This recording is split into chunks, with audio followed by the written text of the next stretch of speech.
Every day, around 350,000 babies are born, each one utterly unique. A few months ago, this baby didn't even exist, and the story of how it came to be, against impossible odds, is extraordinary.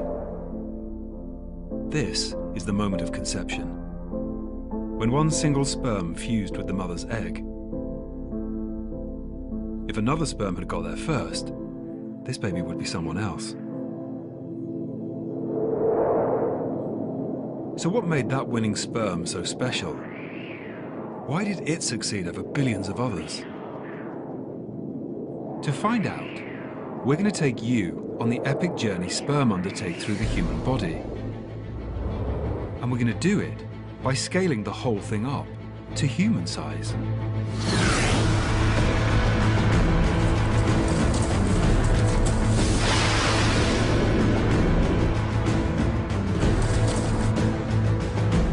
For the first time, we'll be able to appreciate just what an extraordinary journey sperm face as they try to reach the egg.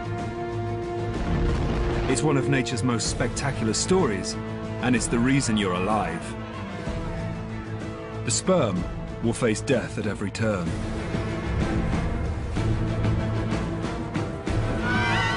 There is no going back,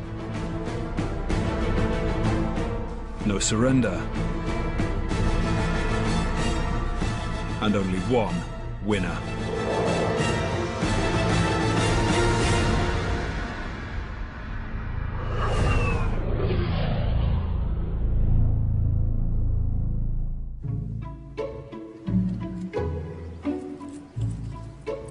Meet Glenn.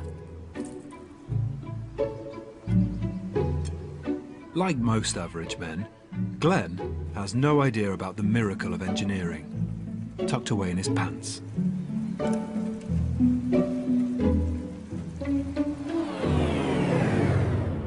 Glenn's testicles, hanging freely to be 3 degrees cooler than the rest of his body, are producing 1,000 sperm with every heartbeat.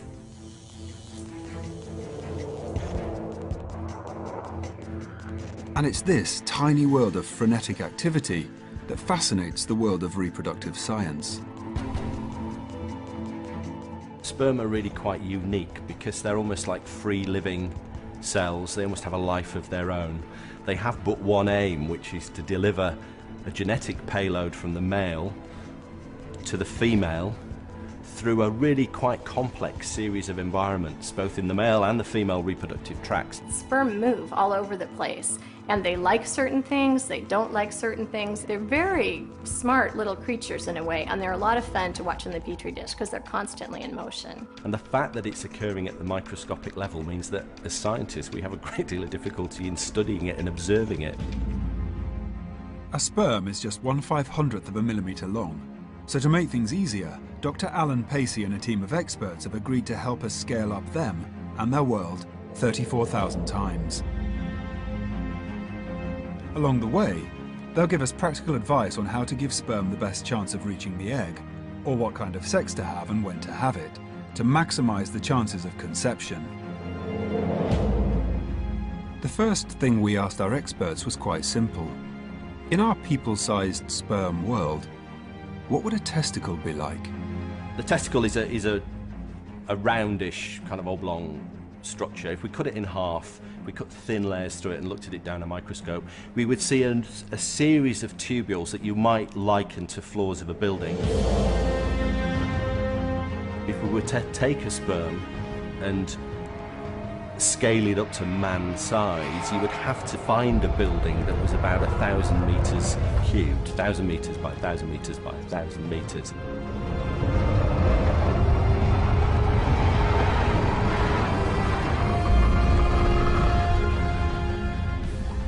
That done, we can go inside.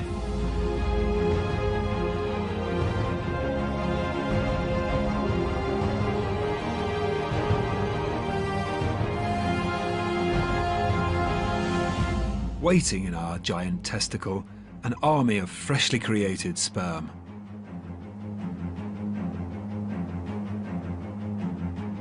Just like the real thing, our sperm are split by gender. Half produce boys and half produce girls.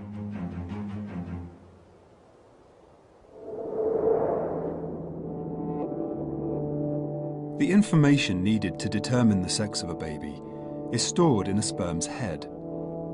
Here, we find their genetic package, 23 chromosomes of DNA, including the key gender chromosome, either X for a girl or Y for a boy. Situated just below the head, an engine of energy-producing mitochondria that propels the sperm's mighty tail through the female body.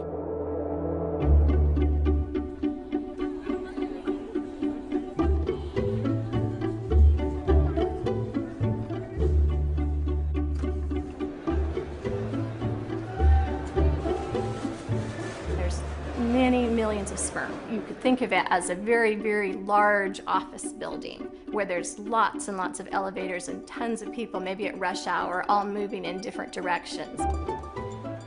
X and Y sperm are produced in almost equal numbers. Boys are thought to be faster, but the girls live longer. Once created, each sperm ends up in a structure on top of the testicle called the epididymis, a tightly coiled 6-meter-long tube which can hold over 1 billion sperm.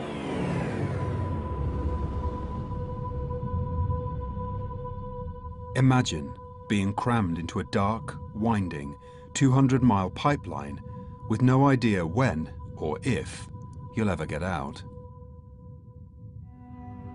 It's here, with no inkling of the horrors to come, our sperm must wait.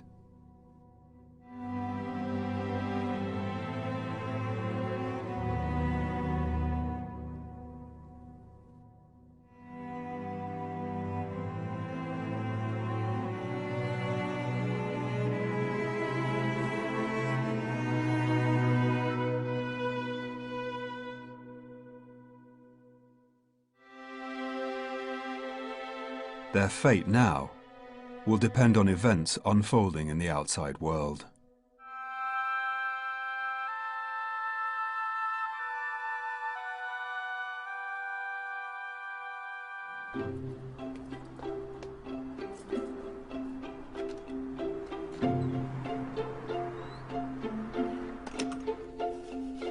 In contrast to the billions of sperm produced continuously in Glenn's body, a woman, like Emily, will produce just 1 egg per month.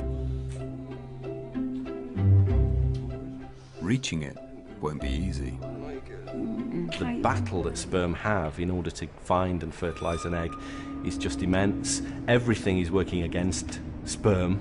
They're not really given a helping hand by the female reproductive tract. You've got hundreds of millions of cells that are swimming wildly about. You've got a lot of death. You've got a lot of obstacles to overcome. They've got to make their way through a complex series of environments in a kind of warfare. It is warfare. So if conception is a war, this is the theatre of operations. From a sperm's point of view, landing in Emily's vagina is like D-Day. Their first objective, whilst under non-stop attack from the female immune system, is to reach a tiny opening high above them at the back of the vagina. From here, they can enter the cervix. The terrain in the cervix is completely different. This is a dark, treacherous maze of uncharted tunnels. The sperm will need to find a way through to the uterus. One wrong turn, and it's a slow, lonely death. In the uterus, Glenn's sperm will be looking for a doorway just a few sperm head wide in a vast, sterile area, where once again, Emily's elite defense force will be waiting to take them out. Then it's on to meet the egg. Timing is everything. Get there a moment too early, or too late, and you're doomed.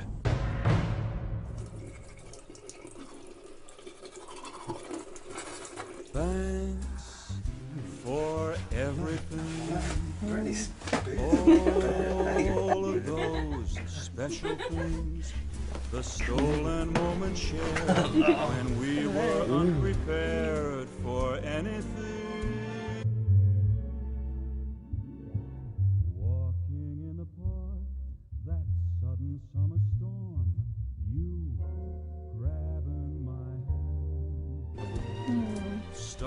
trembling in the dark and wondering where's the warm feeling.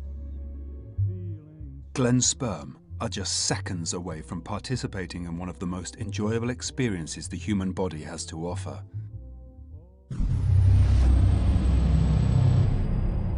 But what would it feel like to be propelled along a narrow pipe covering 15 miles in less than 2 seconds, whether you like it or not?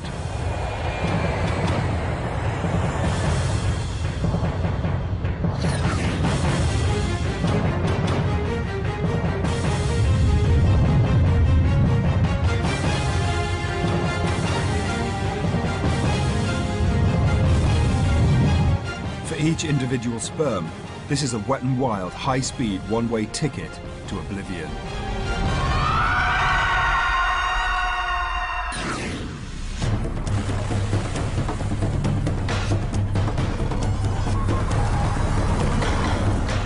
They're not swimming, they're being forced there by muscular contractions and by peristaltic contractions.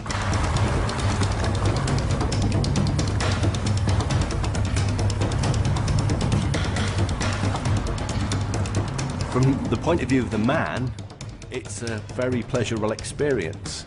But let's think about it from the point of view of the sperm.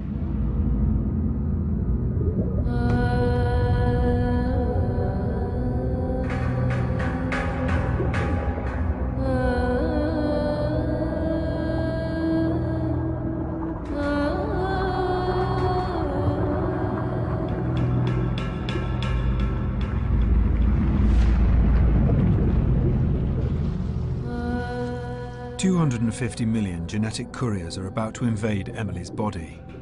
Within minutes, most of them will be dead. But what chance does an average sperm have of succeeding? And is there anything Glen can do to help his sperm along? To find out, we need to look more closely at the state of our seed, a ritual men like Dr. Alan Pacey have performed on themselves since the invention of the microscope. I was in my mid-20s and I was a researcher before I plucked up the courage to produce a sample of my own semen and have a look down the microscope. And I remember the first time looking down the microscope, I was just blown away. I almost fell off my chair. I remember having to stand up and walk around the lab and go back and look down the microscope again. And has that really come from me? It was just an incredible sight. The incredible sight of the sperm cell was officially discovered in 1677 by a Dutchman called Antoine van Leeuwenhoek. The godfather of microbiology, Leeuwenhoek built some of the earliest microscopes, offering him the first, if slightly unclear, image of what he called animalcules, which he theorized contained the nucleus of a human and had a tail equipped with joints, tendons and muscles. Later, other early microbiologists believed they could see tiny fully formed people stuffed into each sperm head. Modern scientists, of course, have a much clearer view, but they might wish they didn't, because thanks to the quantity over quality nature of sperm production, a long hard look at an average ejaculate today gives us the first clues as to why men need so many sperm. Of the many millions of sperm that are ejaculated, we've got a huge range of different types. If we were to look at them down the microscope, you would see some sperm that were really just hardly moving at all, or just twitching, or some sperm that would appear dead and may well indeed be dead. If you looked at their shape, you would see sperm with large heads, you would see sperm with small heads, you may see sperm with 2 heads. In an average fertile man, that only 18, 19, 20% maximum of his sperm will have a nice size and shape. The rest, the other 80%, really aren't going to get anywhere at all. To succeed in the race, sperm must be as fresh and numerous as possible. Any old ones won't make it past the starting blocks, and as they decay, they will release substances that can actually harm younger sperm. What is inappropriate is the fact that the man may be denied by his wife from ejaculating for 3 weeks prior to the fertile window in this bizarre thought that they're going to be super sperm and huge numbers of them.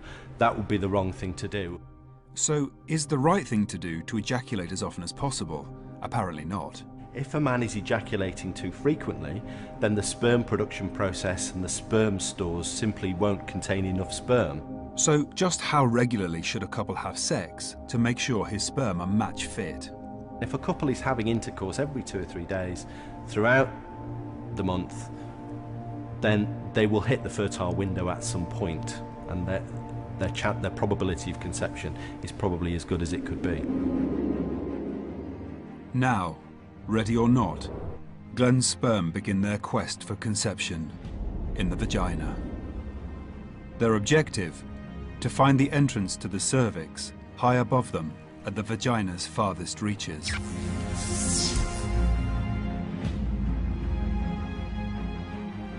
From the perspective of a sperm, the vagina is like a vast mountain range. It's an enormous and awe-inspiring place.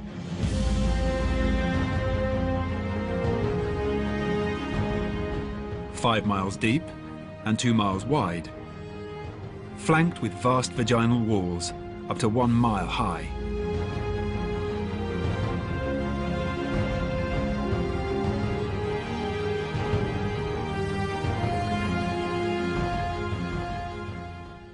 Leaving the thick semen armor that protected them for landing, it's time for Glenn's sperm to make a break for the cervix.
The great advance has begun.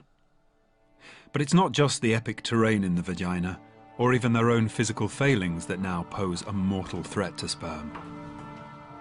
Everything in the vagina is working against sperm's survival. There's only a matter of minutes between sperm's arrival and potential death. Sperm face attack from every angle. The use of intimate lubricants and even saliva here can render a sperm lifeless in minutes. Worst of all, thanks to the female immune system, the vagina is coated with deadly acid. The acids are there to kill any invading force. And I think that's a really important point to recognise, because as far as the female is concerned, sperm are an invading force. They're foreign cells. They could be there to cause damage. They could be there to spread infections. They are foreign cells to her. And as far as her immune system is concerned, they need to be destroyed.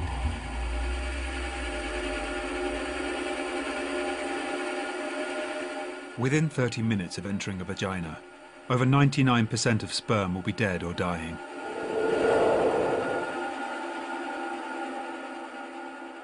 For our sperm people, it would be a scene of devastation.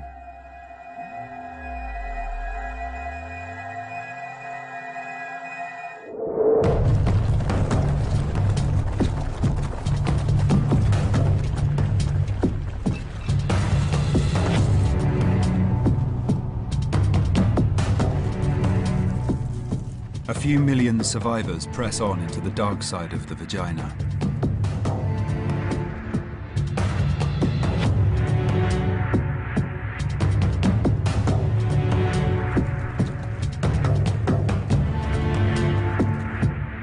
Desperate to somehow escape death by reaching the cervix high above them.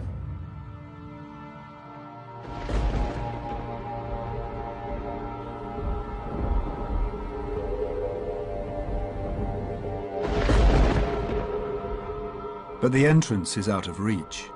Now, to avoid total annihilation, Emily's body needs to come to the rescue.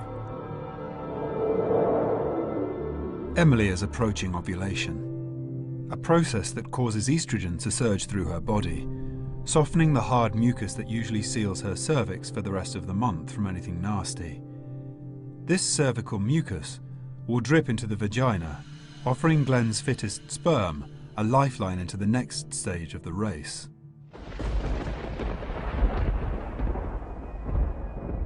Back in our sperm people-sized world, what would this lifeline compare to? Well, what if your life depended on climbing a ladder?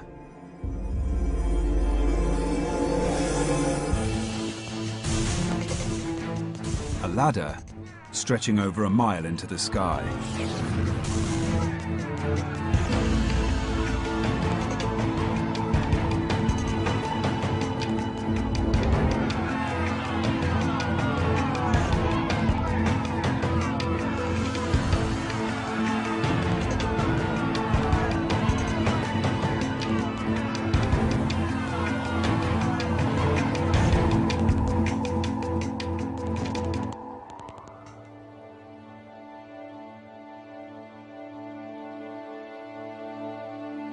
It's a long, gravity-defying climb that only a tiny fraction of sperm will be able to manage. For the 60,000 or so that do, it's out of the frying pan and into the fire. Now, they must endure stage 2 of their quest, the cervix. The objective here, to push 4 centimeters to the other side and reach the wide open space of the uterus. Sounds simple, until we take a closer look at the terrain. The cervix is quite simply sperm hell. It's lined with tens of thousands of tiny branching tunnels, most roads to nowhere, and some just a single sperm head wide, where the vast majority, if not all, of Glenn's sperm will get crushed, trapped, and ultimately face a slow death. Nature does have a selection process in the cervix. It is selecting sperm that are well made. It would be a bit like me, dressed as a sperm, trying to climb a staircase that's a kilometre high. I'm defying gravity, I'm going against the flow, and when I get to the top I find that I've gone down the wrong staircase and I should have gone down another one. Our sperm must fight their way, crushed amongst thousands of others, up through a twisted, nightmarish urban environment.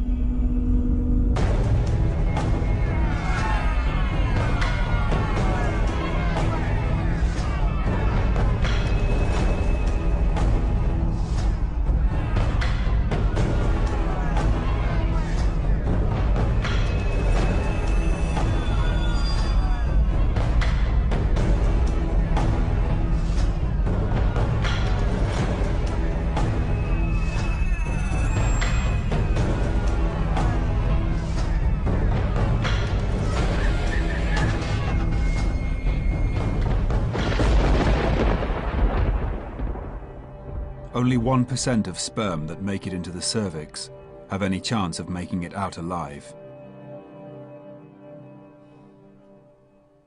But could the performance of Glenn's sperm be affected by his performance between the sheets? This woman thinks so. As Dr. Joanna Ellington knows, an average fertile, healthy couple has just a 1 in 5 chance of conceiving every month, and for her, success depends on the quality of the sex they're having. The better the sex, the better your chance of conception. One of the things that a lot of men don't realize is that the more excited they are, the further back in the testicle they're going to draw on reserves. So if you have what I like to call gourmet sex, where you really spend time and you really make it fun for both partners, that is going to make the man more excited, more stimulated, and he's going to ejaculate more sperm, and they're healthier sperm. Nice theories. But today's cutting-edge research suggests female orgasm could play an even more vital and proactive role in aiding the sperm's journey.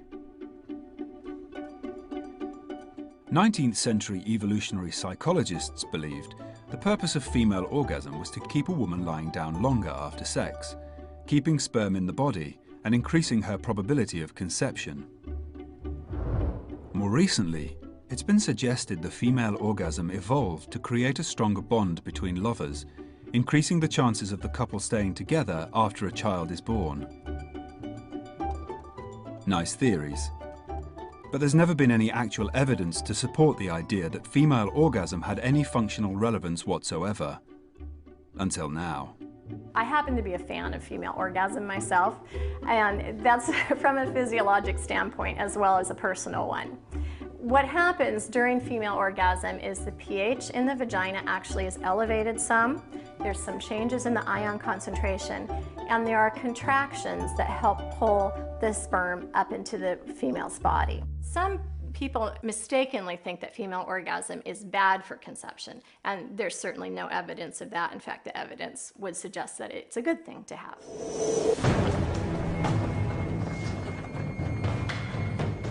Luckily for Glenn, 3,000 of his sperm are both fully fit and managed to avoid getting lost.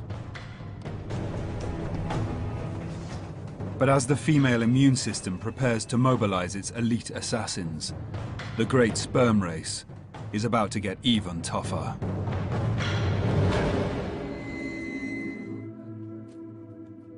Inside an unsuspecting woman, the great sperm race is underway. Our army of sperm, unstoppable by sheer force of numbers, have fought their way through the mountainous terrain of the vagina and squeezed through the tight passageways of the cervix.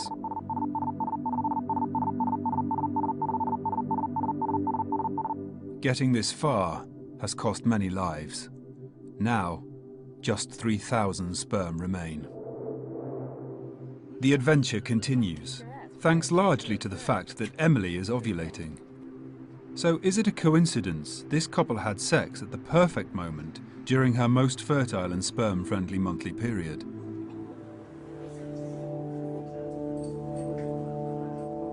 This man doesn't think so. For evolutionary psychologist Geoffrey Miller, nothing in the great sperm race happens by accident. The sperm didn't get there by chance. The woman's body and brain has arranged for it to be there. It's made choices in its life, in its mate search, in its discrimination between male partners, in its sexual behavior that led to the sperm being there. Female choice runs evolution, largely. Unlike men, who can produce millions of sperm every day, women are born with all the eggs they will ever have, about 1 million. By menopause, that number has fallen to 0, making them the most important commodity in the natural world. A fertile egg from a healthy, intelligent egg donor costs about $30,000 on the open market.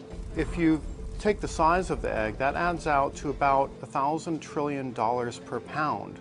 So even in strictly economic terms, a fertile egg is rare, it's special, it's valuable. Each egg is made even more precious because one will appear for just a few days per month. Many female animals make the most of ovulation by experiencing estrus, where their physical appearance, scent and behavior will change to advertise their fertility. Geoffrey Miller believes women do the same thing. It used to be thought that humans uniquely lost estrus, that human females don't go into estrus when they ovulate, that somehow we have this pair bond that trumps estrus. But in fact, the new research is showing human females do go through estrus. It serves exactly the same functions that it does for other mammals. All the same hormones, all the same psychology is still right there under the surface of human culture. So could women effectively go on heat every month? Could their reproductive systems be unconsciously controlling their actions and men's responses? Miller believes so, and to prove it, he and his team at the University of New Mexico have carried out some extraordinary research at a gentleman's club.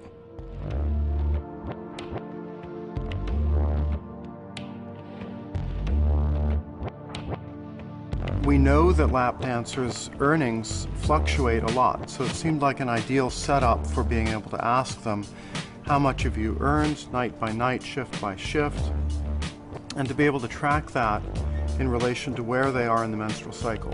And we thought that was a pretty cool way of quantifying female attractiveness to males. The dancers provided Miller's team with information about their earnings and menstrual cycles over a period of 300 work shifts, the equivalent of about 5,000 lap dances for their male customers. The results were surprisingly strong. I was amazed at how strong the effects were, that the women in estrus were earning about twice as much as they were earning when they were menstruating. If you're ovulating, you're a lot more attractive to men. You're earning higher tips, you're getting called over for more lap dances. Miller's research suggests a link between female ovulation and attractiveness to men. But if women are unconsciously controlling men's actions once a month, what actually happens? They're more sexually proceptive, higher sex drive, more interest in sex. They dress in more stylish and revealing clothing. Their voice pitch gets more attractive to men. Breasts become more symmetrical. The waist to hip ratio changes so that waists get relatively thinner. There are also changes in smell, so that a woman's scent will become more attractive to men during estrus. So, with a little help from the unconscious power of ovulation, the great sperm race continues. 250 million of Glenn's battling sperm entered the vagina. Just 3,000 have made it through the dark, twisted hell of the cervix, which now opens out into an environment that is altogether different. As sperm expert Dr. Alan Pacey knows, if you or I were a sperm, entering the uterus would be quite a sight.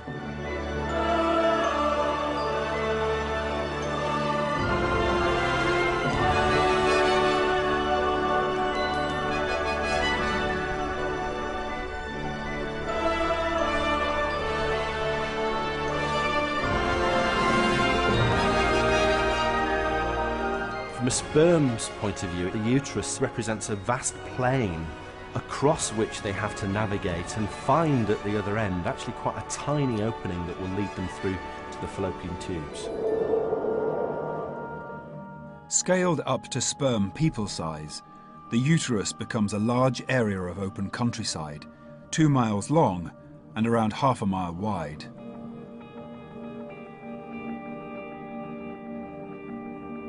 For our sperm, finding the entrance to the fallopian tubes, just a few sperm head wide, is like looking for a needle in a haystack. Once again, it's ovulation to the rescue. Ovulation occurs on one side 1 month, the other side another month. So on the times that the egg is going to be ovulated from the ovary on the left, the uterus seems to preferentially move material to the left-hand side. So the sperm are probably carried to a large degree by these muscular contractions and moved through the uterus relatively quickly.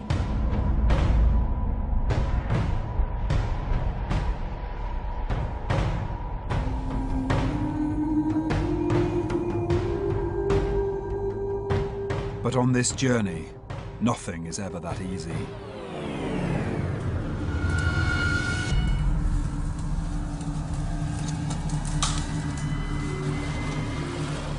Glenn's sperm are about to discover they are not alone. They are running straight into an ambush.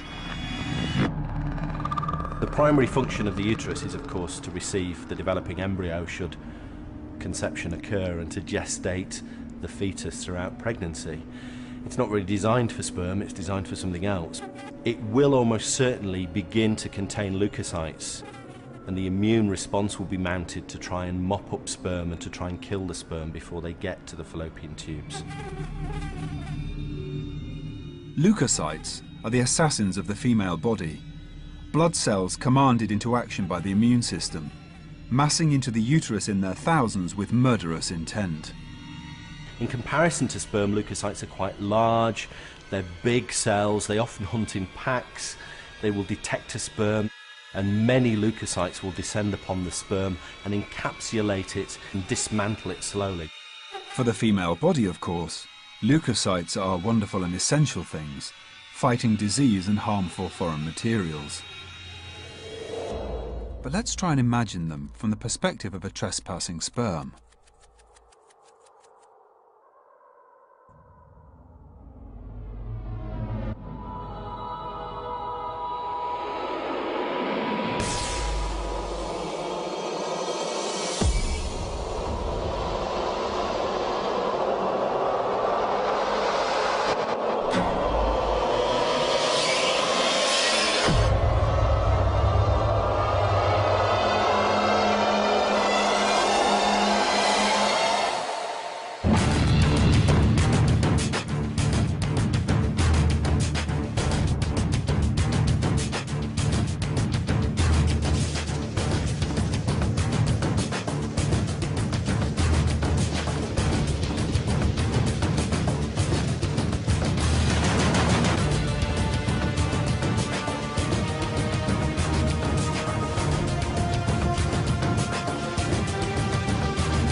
Once again, Glenn's sperm face utter decimation, as thousands are killed by Emily's immune system.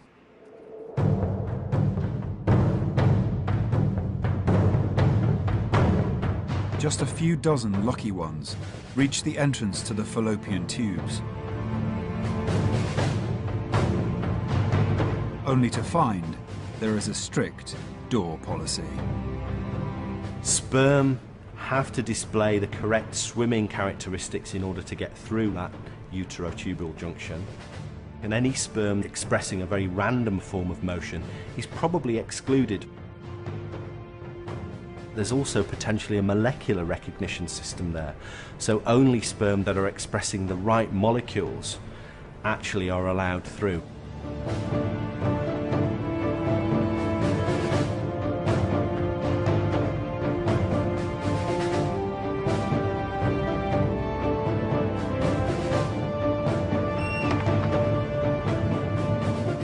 Sperm have faced death and destruction in the uterine cavity. The leukocytes have been trying to kill them along the way, and only a lucky few, in comparison to the many millions that are ejaculated initially, actually make it into the fallopian tubes, where finally they get to sperm heaven.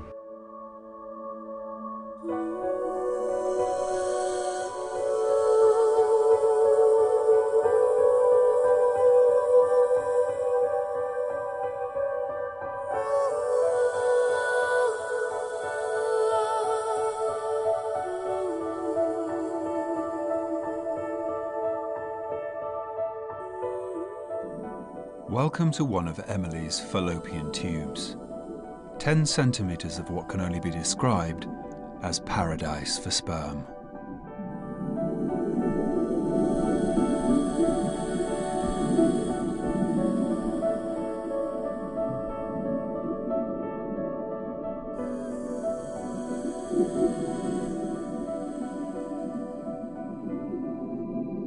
The environment of the fallopian tube is just very accommodating for sperm. It's what sperm have been aiming for, and it's set up to try and maintain sperm health, and they can have a rest.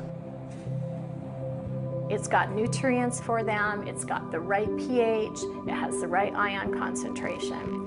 And some of these sperm will actually bind to the fallopian tube cells. Their membranes will become very closely associated so that the fallopian tube cells can pass nutrients and sugar and protect those sperm. Scientists believe, with no immune system trying to kill them, sperm can blissfully hang around in the fallopian tubes for hours, even days. But ultimately, it's hard to know for sure. At the farthest reaches of the reproductive tract, the fallopian tubes are very difficult to study. So difficult, in fact, some scientists are willing to go to extraordinary lengths. When I was done having children, I chose to have my tubes tied, and I told my doctor that I wanted to do an experiment where I had intercourse before I had the surgery, and then she was to cut out that section of my fallopian tubes where the sperm are stored so that I could look at them under the electron microscope and count how many sperm were there. So it was pretty humorous, actually, because I'm coming out of anesthesia and I was like, did you get it? Did you get it? Because no one had ever done this before. There were about 20 sperm in my tubes that we counted. Thanks to such dedication, we now have a clearer sense of what happens during the final stage of the voyage to the egg. The sperm's objective: to wait for the egg to appear ahead of them, find it, swim through its outer layer, and be the first to reach its inner core and seal victory. But how will they know when the egg has been released from its follicle? We're just beginning to understand this, but there's receptors that communicate between the egg and the sperm sperm smell the egg. They're able to sense where that egg is. And you can even see this some in the Petri dish when you're doing in vitro fertilization. If you put an egg in there, boy, those sperm just right away, they orient themselves towards that egg. They're going right towards it. They're not wandering aimlessly around the dish hoping to encounter it. It's not left up to chance. They know what they want to go find. It's believed sperm wait in the fallopian tubes until they pick up an irresistible scent signal, which intensifies as the egg draws near. One study has shown the scent attracting the sperm smells just like lily-of-the-valley perfume. The egg basically lays out a red carpet and asks the sperm, this way, this is where you want to go, this is the end of your journey. So instead of swimming backwards into the uterus, they head straight up that fallopian tube, right to the egg. And that's how that final step of the sperm race is won.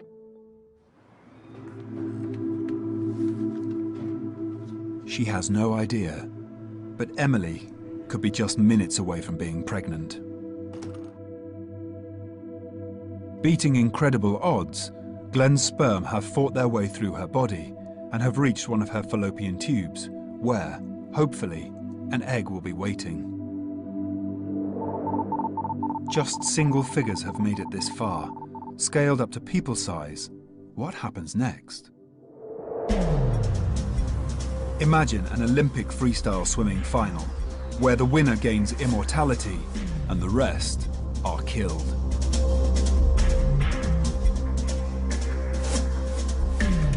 Scent signals released during ovulation will make the sperm hyperactive, giving them the ability to actually fertilize the egg, shedding layers of proteins in a process called capacitation.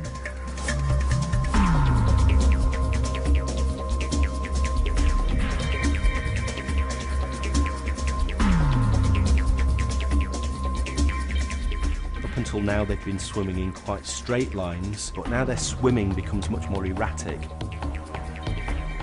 And that tail beat will give them power and propulsion in order to get through the outer coat of the egg.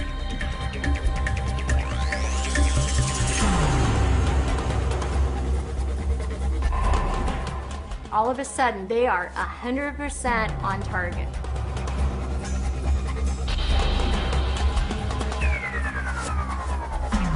They want to find that egg, they want to penetrate that egg, and it is a race for the finish. So once they capacitate, sperm die within just a few hours. So it's a no going back. On the sperm people scale, the egg drifts just a mile or so ahead. But as our reproductive scientists can testify, the egg's 24-hour lifespan will present the sperm with one final, fatal hurdle. What needs to be kept in mind for this whole great sperm race is timing. Timing, timing, timing. Because the egg has a limited lifetime.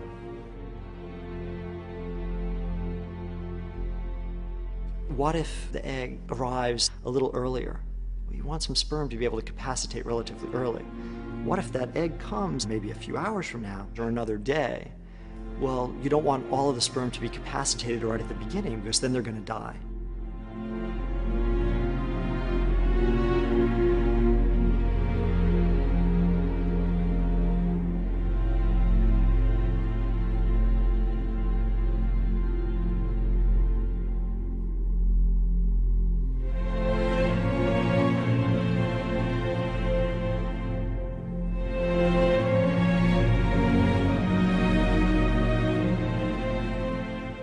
Having arrived hours before the egg, these sperm reach the end of the line, falling into the abyss beyond the fallopian tubes.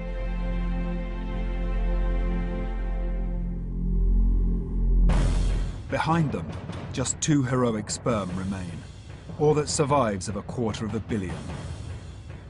These two, a Y chromosome-bearing male sperm and an X chromosome female, left Glenn's testicles 14 hours ago.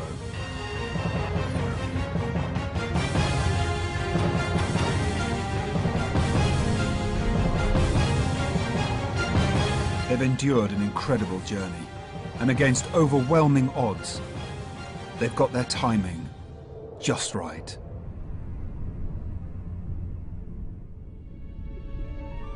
At the farthest reaches of Emily's reproductive system, the egg is waiting.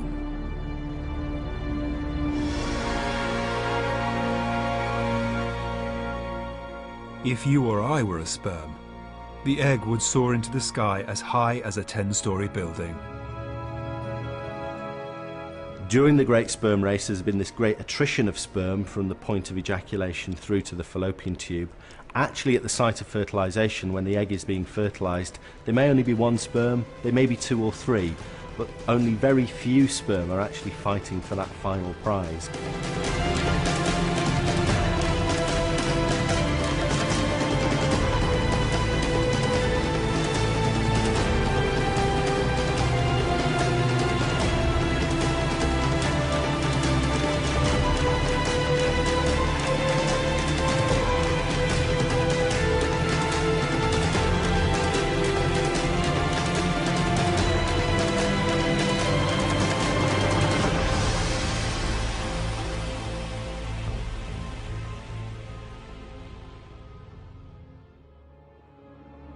Eventually, 1 sperm will hit the outer coat of the egg, and this is it. This is the moment that they've been waiting for. To secure victory, all this sperm has to do now is find a way inside. The sperm is carrying this genetic payload for delivery, but that genetic payload has to be able to get into the egg. And the way that it gets into the egg is the sperm literally blows its top. Above the head of the sperm, there's kind of a bag of juices, a bag of enzymes that are really important at this stage of the process. By touching an egg, that bag bursts, and those enzymes will facilitate the sperm in finally penetrating through the outer coat of the egg.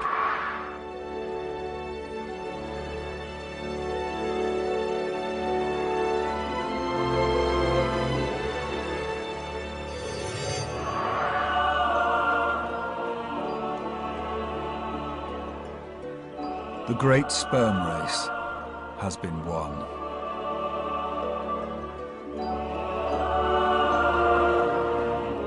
The victorious male sperm is instantly devoured as Glenn's genetic information merges with Emily's waiting DNA.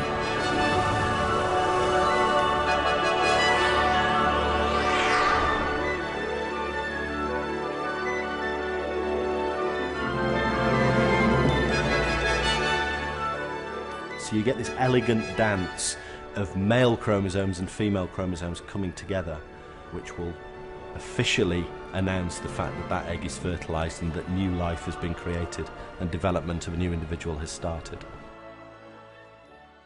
Just 14 hours ago, hundreds of millions of sperm embarked on the most incredible adventure in the natural world.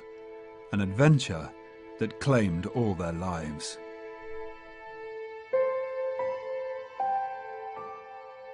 So what made that winning sperm special? Why did it succeed over billions of others? When you think about the odds that any single one of us are here right now, compared to the hundreds and millions of other sperm that in that ejaculate were left behind, there could have been smarter offspring, handsomer, more athletic, better in every way, ones that just didn't make it because they either weren't in the right place at the right time, or they just didn't find their way through the cervix or the uterotubal junction, or maybe they capacitated a little too early before the egg got there, or maybe they were a little too late to capacitate. So there's just a lot of luck involved with it, as well as to which sperm actually is able to fertilize.